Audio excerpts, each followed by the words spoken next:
우리는 계속해서 요한복음 3장을 살피고 있습니다. 지난주에는 복음 중의 복음이라고 할 수 있는 요한복음 3장 16절을 두 번에 걸쳐서 지지난주와 지난주에 걸쳐서 살폈습니다. 2023년도 이제 3주 정도 남았습니다. 에베소서 6장에 보면 세월을 아끼라, 때가 악하다 하는 말씀을 우리에게 들려주고 있습니다. 세월을 아끼라, 바로 기회를 잡아라, 그런 뜻입니다. 하나님이 주신 의미 있는 기회, 크로노스라고 하는 물리적인 시간은 우리에게 동일하게 주어지지만 그 의미 있는 시간, 카이로스의 시간은 누가 잡는가? 그 카이로스의 시간을 잘 활용하고 사용하는 사람이 세월을 아끼는 사람이지요. 세월을 아끼라. 오늘도 우리에게 귀한 기회가 주어졌습니다. 하나님의 말씀을 듣고 복음을 듣고 다시 한번 그에게 굳건히 믿음으로 서게 하는 이 귀한 기회가 주어졌습니다. 이 기회를 놓치지 않고 정말 의미 있는 카이로스의 시간으로 삼으시고 붙드는 그런 시간 되기를 축복합니다. 오늘은 요한복음 3장 17절로 21절을 통해서 정말 복음에 대한 두 가지 반응을 우리가 보게 되었습니다. 요한은 그 위대한 복음 3장 16절을 좀 더 보충하여 설명하기 시작하는데 우리 17절 어떻게 말하는가 한번 읽겠습니다. 하나님이 그 아들을 세상에 보내신 것은 세상을 심판하려 하심이 아니요 저로 말미암아 세상이 구원을 받게 하려 하심이라. 요한은 본문에서 하나님께서 그의 아들 예수 그리스도를 이 땅에 보내신 목적이 무엇인지 분명히 드러내주고 있습니다. 그 목적이 무엇입니까? 바로 세상을 구원하기 위함이다 라고 말하고 있습니다. 제가 이 구절을 접할 때마다 저로 말미암아 감사와 감격의 전율 속으로 들어가게 하는 두 가지 질문이 있습니다. 하나는 왜 하나님께서 세상을 구원하시기 위해서 그분의 독생자, 하나밖에 없는 독생자 예수 그리스도를 이 땅에 보내셨는가? 다른 방법은 없었는가? 다른 사람, 다른 존재는 없었는가? 또 한 가지는 왜 하나님께서는 우리가 지난주에 살펴보았지만 이렇게 죄악으로 가득 찬 죄로 점철되어 있는, 한마디로 그분을 거스르며 하나님을 반역하고 싫어하고 그분을 오히려 모욕과 멸시하기까지 하는 이 세상, 그럼에도 불구하고 자신의 속신인 거룩함까지 거스르면서 이 세상을 왜 그렇게 사랑하셨는가? 이 두 가지 감사와 전율 속으로 늘 들어가게 하는 질문입니다. 여러분은 어떻습니까? 여러분은 이런 구절을 읽을 때마다 여러분 속에 하나님의 사랑과 은혜가 주시는 감사와 감격이 있습니까? 다 잊어버리고 그렇게 신앙생활을 하고 있지 않습니까? 그런데 우리는 본문에서 두 가지 대조적인 용어를 보게 됩니다. 그게 무엇입니까? 구원과 심판입니다. 우리는 예수 그리스도의 초림의 목적으로 오늘 본문에서 밝히고 있듯이 이 세상을 심판하러 하심이 아들이라는 사실에 주목해야 합니다. 그러나 오늘 또 이 말이 본문이 우리에게 던져주고 있는 굉장히 중요한 시사점이 하나 더 있다는 것입니다. 예수님의 초림의 목적이 심판이 아니라면 반드시 심판하러 오실 그때가 있다는 것이고, 그때는 구원이 아니라 심판하러 오신다는 것입니다. 바로 예수님의 초대 목적이 세상을 구원하고자 함이라면 예수님의 제일의 목적은 이제 그 반대로 심판하러 오시는 것이 그 목적이라는 것입니다. 오늘 굳이 본문에서 예수님께서 이 땅에 오신 목적이 바로 구원을 우리를 구원하러 하십니다 라고만 말씀해도 되는데 왜 심판과 구원을 대조적인 내용으로 이야기하고 있는가? 반드시 심판하러 오실 때가 있다는 것입니다. 반드시 있다는 것입니다. 그렇다면 세상을 구원하기 위해서 아들 하나님을 보내신 하나님의 그 거룩한 사랑과 은혜에도 불구하고 이에 대한 인간의 반응은 그 당시에 유대인들의 반응은 이방인들의 반응은 지금 우리의 반응은 어떻다고 말합니까? 우리 18절 읽겠습니다. 그를 믿는 자는 심판을 받지 아니하는 것이요 믿지 아니하는 자는 하나님의 독생자의 이름을 믿지 아니하므로 벌써 심판을 받은 것이다. 바로 믿는 것과 믿지 않는 것 동일하게 두 가지 반응이 우리에게 온다는 것입니다. 초대교회 때부터 지금까지 복음이 선포되어 이런 곳에는 항상 이 두 가지 반응이 있어 왔습니다. 이 두 가지 반응은 누가 복음을 전하든지 그 복음을 누가 듣든지 주체와 객체와 상관없이 항상 역사 속에서 있어 왔고 지금도 그러합니다. 제가 여러분에게 예언 한번 해볼까요? 이 두 가지 반응은 예수님께서 우리를 심판하러 오실 그 재림의 날까지 분명히 계속될 것입니다. 이 두 가지 반응이 오늘 본문에 뭐라고 말합니까? 한 가지는 그 복음을 믿는 자, 믿는 것이고 다른 한 가지는 믿지 않는 것입니다. 이 두 가지 반응은 예수님께서 이 세상을 구원하러 오시기 위해서 오신 그때도 그러겠고 재림 때까지 계속해서 예의 없이 지속될 것입니다.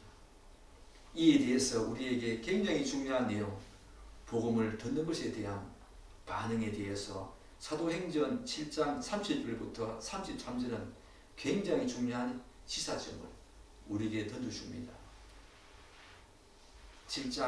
사도행전 7장 30절부터 33절은 이런 내용입니다. 사도 바울이 아덴 사람, 바로 그리스 아테네에 가서 하나님의 귀한 복음을 전하던 그때에 있었던 반응입니다. 한번 들어보십시오. 알지 못하던 시대에는 하나님이 강가하셨거니와 이제는 어디든지 사람에게 다 명하사 회개하라 하셨으니 이는 정하신 사람으로 하여금 천하를 공의로 심판할 날을 작정하시고 이에 그를 죽은 자 가운데서 다시 살리신 것으로 모든 사람에게 받을 만한 믿을 만한 증거를 주셨습니다 하니라. 그들이 죽은 자의 부활을 듣고 어떤 사람은 조롱하고 어떤 사람은 이 일에 대하여 내 말을 다시 듣겠다 하니 이에 바울이 그들 가운데에서 떠나매 몇 사람이 그를 가까이 하며 믿으니 이렇게 말합니다. 방금 읽은 사도행전 7장은 제가 방금 말씀드린 것처럼 바울이 아덴 사람들에게 예수 그리스도의 십자가와 그의 부활을 증거할 때에 그들이 보인 반응이었습니다. 어떤 반응이었습니까? 조롱하는 자가 있었습니다. 즉 믿지 않았다는 것이요. 믿지 않는 것에 지나는 정도가 아니라 조롱했다는 것입니다. 또는 나중에 다시 듣겠다고 한 사람도 있었습니다. 그리고 오늘 내용을 보면 소수의 믿은 자가 있다라고 말합니다. 사랑하는 여러분, 비록 나중에 다시 듣겠다고 하는 사람도 있었지만 이런 부류들도 결국은 믿지 않는 자, 조롱하는 자와 별반 다를 것이 없다는 점에서 오늘 사도행전 7장 이 부분에서 복음이 전해지는 곳에 그 대사도 하나님의 대사도였던 바울이 복음을 전하는 그곳에도 조롱하는 자와 또한 소수의 믿는 자가 있었다는 것입니다. 두 가지 반응뿐입니다. 중간지대는 없습니다. 사람들은 예수님께서 우리에게 가르쳐 주신 도덕적인 내용들, 또한 윤리적인 내용들, 그리고 삶에 도움이 될 만한 교훈이나 시사적인 내용들을 전하면 어느 정도 성공합니다. 혹은 고개를 끄덕이면서 긍정적인 반응을 보입니다. 여러분, 그런 반응, 일반적인 사람들은 다 그렇게 반응한다는 것입니다. 그런데 죄를 말하고 죄를 덧추어내고 회개하라고 한다면 반응이 달라집니다. 또는 하나님께서 당신의 공의로 우리를 심판하실 것이라고 말하면 가만히 듣고 있던 사람들도 언제 그러냐는 듯이 정색을 하면서 달라지는 반응을 보인다는 것입니다. 그것이 바로 지금까지 있어왔던, 역사 속에서 지금까지 있어왔던 반응이었고 앞으로 계속될 반응입니다. 우리들도 지금 예배당 안에 앉아있지만 과거 우리들도 그러했습니다. 복음을 듣고 곧바로 나온 사람들은 별반 많지 않다는 것입니다. 대부분 멸시하거나 조롱하거나 심지어 그분을 모욕하기까지 했던 것입니다. 저도 그러했습니다. 그대로 그럴 것이 한번 생각해 보십시오. 모처럼 초대받아가지고 또한 복음이 전해지는 그곳에 모처럼 시간 내어서 교회에 왔는데 죄인 취급하니까, 자신을 죄인 취급하니까 좋아할 사람 누가 있겠습니까? 게다가 믿지 않으면 하나님의 공의로 심판을 하신다고 하니 이 얼마나 기분 나쁘겠습니까? 모처럼 시간 내서 왔는데, 좋은 이야기 듣고 싶어서 왔는데, 사랑하는 여러분, 정말 좋은 이야기, 복음은 무엇입니까? 우리를 단지 이 세상에서 우리의 질병과 우리의 경제적인 문제 앞에서 우리를 구원해 주시는 그 정도가 아니지 않습니까? 정말 영원한 생명을 우리에게 주시는 그 소식이 복음 아닙니까? 그런데 사람들은 그것에는 별로 관심이 없다는 것입니다. 단지 이 세상에서 도움이 될 만한 그런 교훈적인 이야기, 윤리적인 이야기, 도덕적인 이야기, 그것만 들으면 만족한다는 것입니다. 그러나 성경은 복음을 듣는 자의 반응에 따라서 그들에게 있어질 분명한 결과를 말하고 있지 않습니까? 믿는 자는 심판을 받지 않겠지만 믿지 않는 자는 이미 심판을 받았다라고 말씀하고 있다는 것입니다. 이 말이 무슨 말입니까? 이미 심판을 받았다는 말은 이제 집행만 기다리고 있는 것입니다. 집행될 것만 기다리고 있다는 것입니다. 언제요? 예수 그리스도 그분이 재림하셔서 우리가 마지막 하나님의 심판대 앞에 섰을 때에 그때 이제 집행된다는 것입니다. 심판은 그때 주어지는 것이 아닙니다. 성경은 분명히 예수 믿지 않으면 이미 이곳에서 심판이 주어졌다고 말하는 것입니다. 집행될 날만 기다리고 있는 것입니다. 그러므로 그들에게 이 세상은 감옥과 같은 곳이지요. 감옥과 같은 곳입니다. 사형이 집행될 그날만 기다리고 있는 사형수와 다름없는 것입니다. 영원한 멸망을 언도받은 심판을 받은 사람과 다름없다는 것입니다. 집행만 기다리고 있지요. 집행이 되지 않으니까 사람들이 무시합니다. 내가 왜 심판을 받았어? 내 지금 이렇게 건강하게 잘 살고 있는데 왜 내가 심판을 받았어? 라고 하는 의구심을 던지지요. 집행될 날만 기다리고 있다는 존재, 그것을 잘 몰라서 그렇지요. 그래서 잘 인식하지 못해서 그렇습니다. 사실 아담 이래로 모든 인류는 예의 없이 심판을 받고 정죄에 처해질 운명이었습니다. 그러나 성경은 심판과 정죄만을 말하는 것이 아닙니다. 그것으로부터 벗어날 수 있는 유일한 길을 우리에게 제시하고 있는 것이 바로 성경입니다. 그것은 바로 오늘 본문의 하나님의 독생자 예수 그리스도, 그분의 이름을 믿는 것입니다. 바로 자기 백성들을 그들의 죄에서, 우리들의 죄에서 구원할 자, 바로 그 예수 그리스도의 이름을 믿는 것이 심판을 받지 않고 영원한 멸망으로 가지 않는 유일한 길이라는 것입니다. 그렇다면 여러분, 이런 의문점이, 이런 질문이 생기지 않습니까? 왜 예수 그리스도의 이름을 믿어야 하는가? 다른 길은 없는가? 사도행전 17장은 또 이에 대해서 굉장히 중요한 사실을 우리에게 말하고 있습니다. 사도행전 7장 30절로 31절은 이렇게 말하고 있습니다. 알지 못하던 시대에 하나님이 강구하실거니와 이제는 어디든지 사람에게 다 명하사 회개하라 하셨으니 이는 정하신 사람으로 하여금 천하를 공의로 심판할 날을 작정하시고 이에 그를 죽은 자 가운데에서 다시 살리신 것으로 모든 사람에게 믿을 만한 증거를 주셨습니다. 여기에서 알지 못하던 시대에는 하나님이 강구하셨거니와 이제는 어디든지 사람에게 다 명하사 회개하라 하셨으니 라는 이 말이 무슨 말입니까? 이 말은 하나님께서 독생자 예수 그리스도가 이 땅에 오시기 전까지는 사람들이 자신을 더듬어 찾는 것을 일정 기간 동안 놔두었다는 것입니다. 다시 말해서 예수 그리스도가 오시기 전까지는 온 세상과 온 인류를 향해서 회개하는 이 촉구를 일정 부분 연기하셨다는 것입니다. 그러나 성경은 이제는 이라고 말합니다. 이제 상황이 완전히 달라졌다는 것입니다. 즉 예수 그리스도가 이 땅에 오시고 난 후로는 어디든지 온 세상을 향해서 사람들에게 회개하고 그분을 믿으라고 명령하고 촉구한다는 것입니다.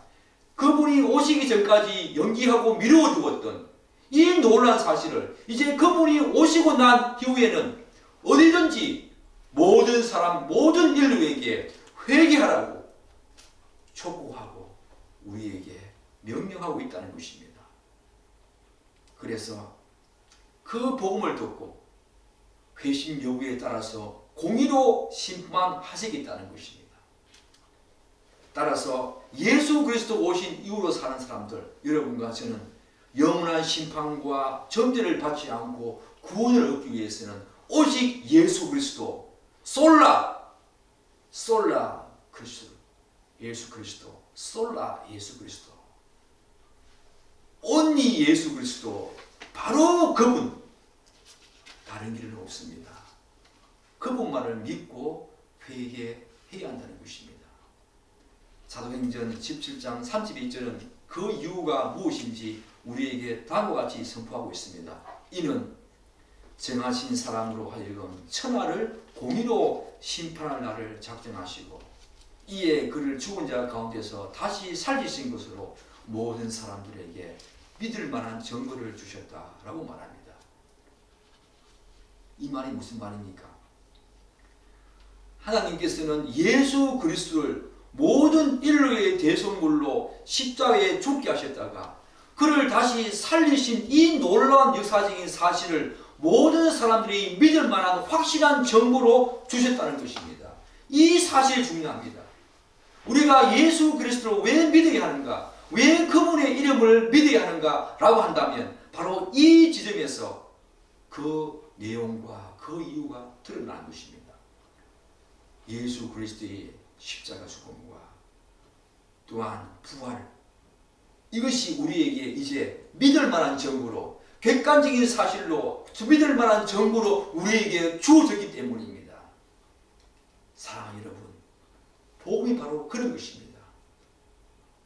그래서 하나님은 누구도 부인할 수 없는 그 역사적인 사실과 확실한 증거를 통해서 회개하지 않는 자들을 공의로 심판하시겠다는 것입니다. 이제 증거가 분명히 주어졌다는 것입니다. 그것이 무엇이라고 제가 말씀드렸습니까? 이제는 누구도 부인할 수 없는 확실한 증거, 확실한 사실, 예수 그리스도 그분이 이 땅에 오셔서 우리 죄를 대신 지시고 십자가에 죽으셨다. 그리고 그분이 우리 죄를 대신한 것을 확실하게 우리에게 증명하는 사건이 일어나는데 그것이 바로 부활입니다. 하나님의 아들이셨다. 그리고 그분이 분명히 우리 죄를 위해서 돌아가셨다라고 하는 사실을 증명하는 굉장히 중요한 사실이 바로 부활입니다. 이 십자가와 부활을 통해서 우리에게 믿을 만한 증거가 왔다는 것입니다.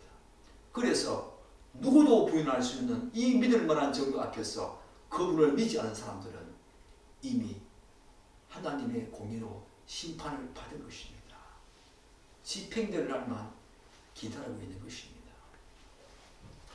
그런데 오늘 본문 요한복음 3장 18절은 회개하지 않는 자들은 벌써 그 심판을 받은 자라고 선언하고 있습니다.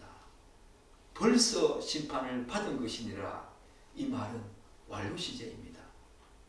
따라서 심판은 아담이 범죄한 이래 과거로부터 지금까지 계속 있어 왔고 현재에도 유효하다는 것입니다. 그 심판은 유효하다는 것입니다. 다시 말씀드려서 회개하지 않고 믿지 않는 자에 대한 심판은 예수 그리스도께서 이 땅에 오심으로 비로소 그들을 심판하시겠다고 하신 말씀이 아닙니다. 오히려 인류의 대표인 아담이 범죄한 그때부터 벌써 심판이 선고되었다는 것입니다. 완료 시제입니다. 이미 심판이 선포되어졌고 그 사실은 지금도 유효하다는 것입니다. 그렇기 때문에 하나님께서 예수 그리스도의 죽음과 부활을 통해서 공의로 심판하실 그 계획을 분명히 나타내셨고 또한 그것을 통해 너무도 객관적이고 확실한 믿을 만한 증거를 드러냈음에도 불구하고 만일 회개하지 않는 자에게는 남은 것이 유일하게 하나이시오. 그분의 공의로 심판을 받는 것입니다. 그분의 공의로 각자가 범죄한 죄에 대해서 심판을 받는 것입니다. 여러분은 이 사실을 알고 계셨습니까? 자신의 영원한 운명과 관련된 이 사실을 여러분들은 알고 계셨습니까? 믿지 않는 자들이 하나님께서 우리를 마지막으로 심판하실 그 최후의 심판지 앞에서 하나님께서 우리의 각자의 행한 대로 그분의 공의로 심판하는 것이 아니라 이미 심판을 받은 것입니다. 믿지 않는 자들은 이미 심판을 받은 것입니다. 집행날만 기다리고 있는 것입니다. 이 사실을 알고 있었습니까?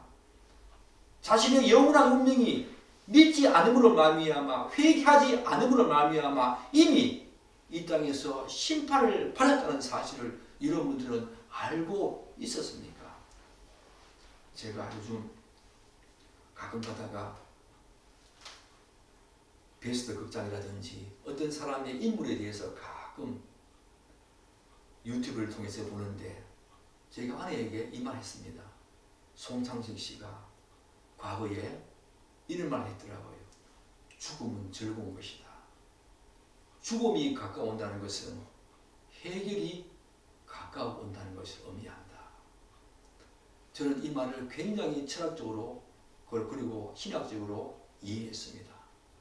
죽어보십시오. 이 땅에서 풀리지 않는 우리의 인생의 모든 문제 죽어보십시오. 죽음이 모든 문제 해결에 하나의 통과죠. 죽음을 통과하는 그 순간 여러분이 이 세상에서 의문점을 가지고 살았던 모든 철학적인 문제, 모든 신학적인 문제가 다 해결되었습니다. 심판을 받은 자의 모습이 또한 영원한 생명을 가진 자의 모습이 어떠한지 한번 죽어보십시오. 송창식 씨가 예수를 믿는지 안 믿는지는 저는 잘 모르겠습니다. 죽음은 모든 문제가 해결되어진다는 것, 죽음이 가까운다는 것은 모든 문제가 해결될 쯤이 그 시점이 점점 가까워온다는 것이다. 사랑하는 여러분, 죽음이 오기 전에 이 문제를 해결해야 합니다. 우리는 죽음이 오기 전에 이 문제를 해결해야 합니다. 죽음 이후에는 넣는 것입니다. 더 이상 기회가 없다는 것입니다. 그렇다면 하나님께서 회개하지 않고 예수를 믿지 않는 사람들을 그분의 공의로 심판하실 때 그 정죄가 무엇 때문에 그분의 공의로 심판하신다고 말합니까? 우리 19절과 20절 함께 읽겠습니다. 그 정죄는 이것이니 곧 빛이 세상에 왔을 때 사람들이 자기 행위가 악함으로 빛보다 어둠을 더 사랑한 것이니라.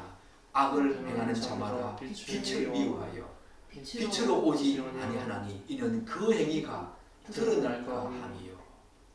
여기에서 어둠을 빛보다 어둠을 더 사랑했다, 이 말은 비교결이 아닙니다. 빛도 사랑했는데 어둠은 그보다 더 사랑했다라는 의미가 아닙니다. 여기서 더라는 말은 오히려 반대로 그런 뜻입니다. 빛보다 오히려, 빛보다 반대로 어둠을 사랑했다는 것입니다. 어둠이 무엇입니까? 어둠이 무엇입니까? 하나님과의 모든 관계가, 모든 사귐과 교제와 교통이 완전히 끊어진 상태 아닙니까? 성경은 중간지대를 말하고 있지 않습니다. 성경은 빛과 어둠의 중간, 그런 상태를 말하고 있지 않습니다. 어떤 존재는 하나님과의 관계가 회복되어져서 빛으로 오신 그분을 믿어, 회개함으로 믿어 빛 대신 그분 안에 거하는 사람, 그분과 연합되어서 그분과 영원히 교제하고 사귀는 사람이 있는가 하면은 어둠이 있다는 것입니다. 영원한 모든 관계가 끊어진 그런 상태에 있다는 것입니다. 중간지대를 말하고 있지 않습니다. 성경은 바로 그런 지대를 말하고 있지 않습니다. 회색지대가 없다는 것입니다. 빛도 사랑하고 어둠도 사랑하는 그런 상태를 성경은 말하고 있지 않습니다. 빛, 오히려 이 세상 사람들은 빛보다 오히려 어둠을 더 사랑한다는 것입니다. 그렇기 때문에 사람들이 왜 하나님의 공의로 심판을 받게 되는가? 그 정죄가 너가 죄있다라고 하는 이유가 무엇입니까? 빛으로 오신 예수 그리스도보다 오히려 어둠을 더 사랑했기 때문입니다. 어둠을 사랑했기 때문입니다. 빛을 무시하고 어둠을 사랑했기 때문입니다. 이 말이 무엇이겠습니까? 예수 그리스도 그분께 나오지 않고 계속 어둠에 거하였기 때문에 하나님의 정죄를 받아서 그분의 공의로 심판을 받은 것입니다. 사랑 여러분, 한 걸음 더 나아가서 본문은 사람들이 빛으로 오신 예수 그리스도께 나오지 않고 계속 어둠에 거한 이유를 이렇게 말하고 있지요. 뭐라고 말하고 있습니까? 바로 자신들의 악한 행위가 빛 가운데 다 드러나는 것에 대한 두려움 때문이라고 말합니다. 왜 빛으로 오신 그분께 나오지 않느냐? 자신의 악한 행위가 그분의 빛 가운데 다 드러나는 것에 대한 두려움 때문에 그렇다라고 지금 말하고 있지 않습니까? 이러한 모습을 우리가 어디에서 찾을 수 있습니까? 지금도 그래 하잖아요. 이러한 사실의 기원이 어디에 있습니까? 우리가 지난 시간에 공부했지 않습니까? 로이드 존슨 목사님의 그 위대한 교리를 통해서 공부하지 않았습니까? 창세기 3장에 나오지요. 창세기 3장은 사람이 빛으로 나오는 것을 두려워하는 이유가 무엇인지 너무나 분명하게 잘 드러내주고 있지 않습니까? 하나님께서 먹지 말라고 하는 선악과를 아담과 하와는 먹어버렸습니다. 최초의 행위 언약을 어겨버렸습니다. 그런데 그때 하나님께 보인 첫 번째 반응이 무엇이었습니까? 바로 번제한 이후에 여전히 하나님께서는 그들을 향해서 아담아 아담아 사랑의 음성을 바라십니다. 그런데 자신들을 부르는 이 하나님의 음성에 자신들이 뭔가 잘못을 저질렀다는 죄의식이 생기면서 하나님께 달려오는 대신 도망가서 숨어버렸습니다. 이전에는 하나님의 그 음성이 너무나 달콤하게 들렸습니다. 그분의 그 교제의 시간과 교통의 시간, 사귐과 만남의 시간이 너무너무 좋았고 그분의 음성을 들으면 곧바로 하나님께 달려갔던 아담과 하와였습니다. 하나님께 나아가는 것을 조금도 두려워하지 않았습니다. 즉 하나님의 음성에 곧바로 달려가서 그분과 친밀한 교제를 나누었습니다. 그러나 아담과 하와가 타락한 이후에 스스로에게 정죄를 받아가지고 죄의식을 갖게 되었습니다. 그 죄의식이 빛으로 오신 하나님의 음성과 교제를 두려워하게 만들었습니다. 그리고 하나님께서 빛을 비추어서 자신들의 악한 행위를 드러내면 오히려 자꾸 멀리 도망가고 달아나라고 했던 것입니다. 우리의 모습이었습니다. 죄를 덜쳐낸다. 사람들은 싫어합니다. 자신의 악한 행위가 하나님의 그 거룩함과 가운데 드러나는 것을 싫어합니다. 도망가 버린다는 겁니다. 멀리 도망가려고 한다는 것입니다. 두려움 때문에. 심지어 본문은 사람들의 그런 죄의식이 하나님으로부터 멀어지게 하는 정도가 아니라 뭐라고 말합니까? 이상스럽게도 빛을 미워하는 정도까지 이르게 된다는 것입니다. 하나님을 정오하고 미워한다는 것입니다. 이게 바로 타락한 인간의 실상입니다. 많이 가졌던 높은 지위와 신분을 노렸던 물질을 얼마나 많이 소화하고 있던 잘났던 못났던 좋은 대학 나왔던 그렇지 않던 좋은 집을 소유하고 좋은 차 몰고 그렇지 않던 이게 바로 인간의 실상입니다. 이게 바로 인간의 실상입니다. 이렇게 빛으로 나오지 않고 오히려 빛을 미워하는 인간은 이 두려움을 어떻게 해결하려고 어리석게 어떻게 해결하려고 합니까? 바로 어떤 것을 소유하거나 혹은 무엇인가 선한 행위를 하고 혹은 어떤 사람들은 다른 종교를 믿음으로 이 두려움에서 벗어나려고 합니다. 예컨대 물질이나 특별한 기술, 타고난 지성을 소유하거나 혹은 선한 행위를 하고 이방 종교의 신들을 신뢰함으로써 그런 두려움으로부터 자신들을 철저히 보호하고 벗어나려고 합니다. 예의 없이 이것이 바로 모든 인간의 실상입니다. 심지어는 자신까지 믿으려고 합니다.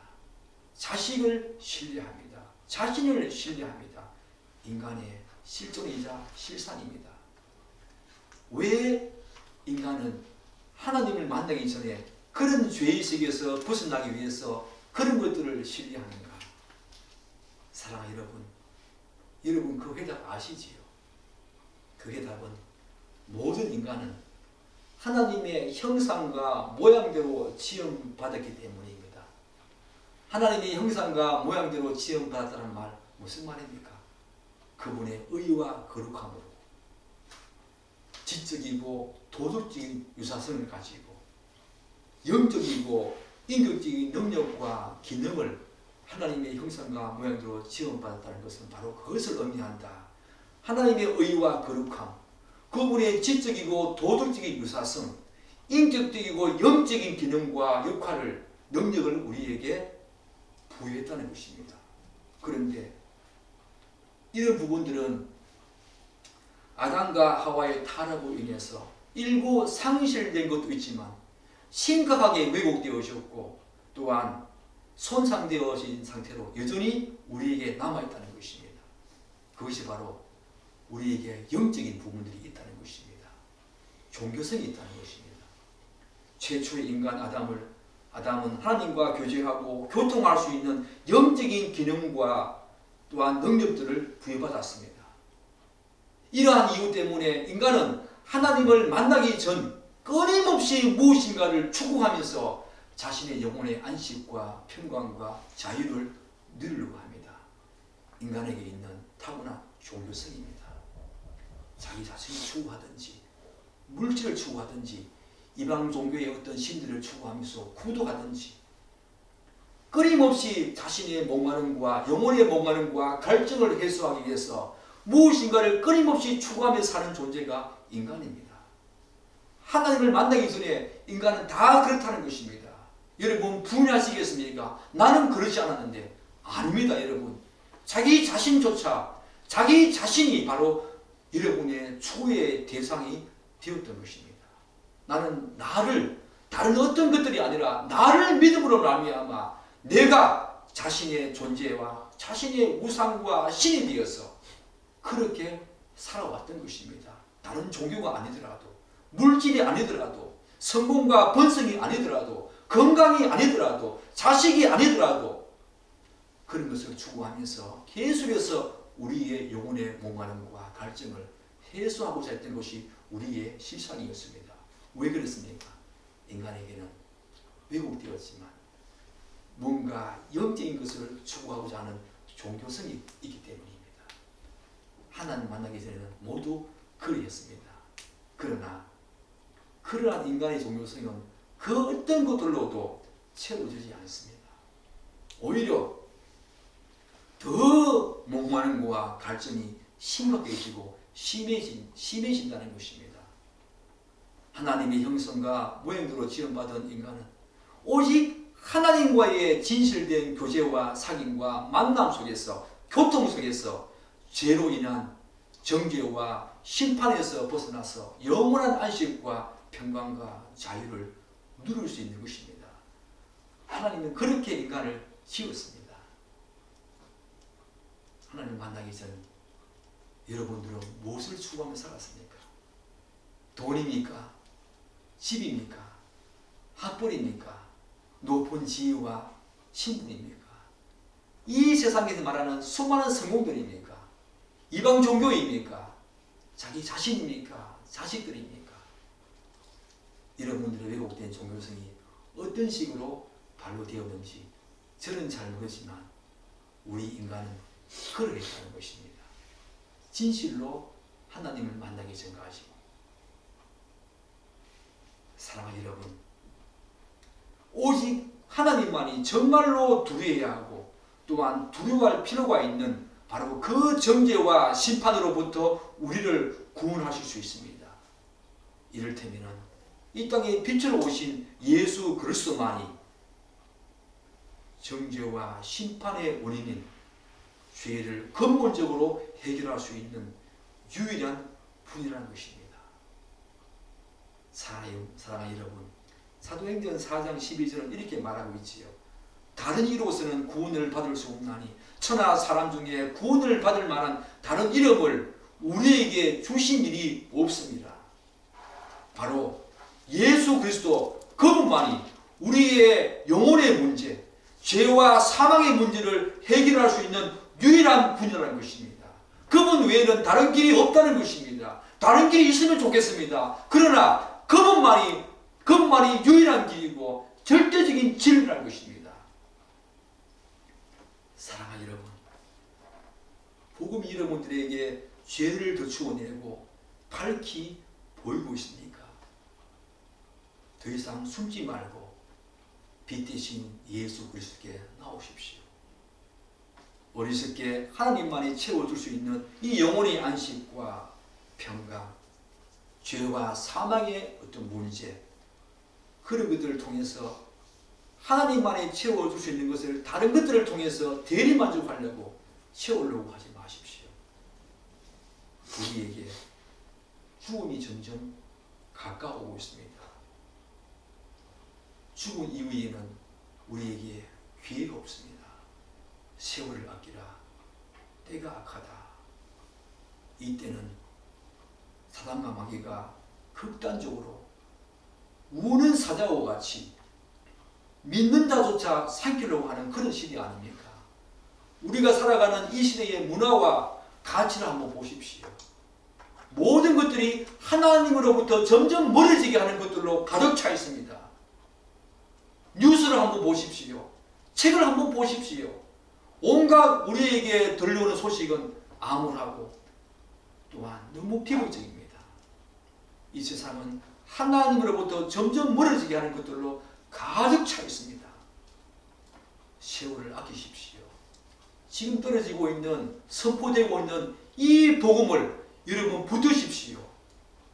우리가 얼마만큼의 크로노스, 물리적인 시간을 오래 살았는가, 그것은 중요하지 않습니다.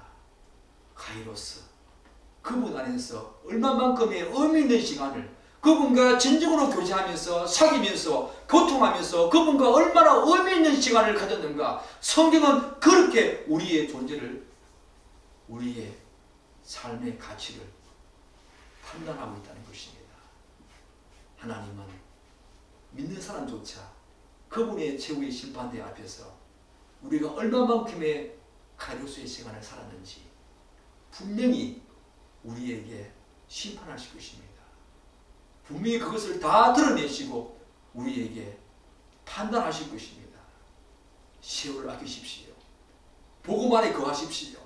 다른 것들로 대리만족하지 마시고 오직 예수 그리스도 그분만이 우리의 유일한 길이요 방법이라는 사실을 기억하시고 그렇게 매일매일 그분과 교제하는 의미 있는 시간 되기를 간절히 축복하고 또 기대합니다. 아멘. 기도하겠습니다.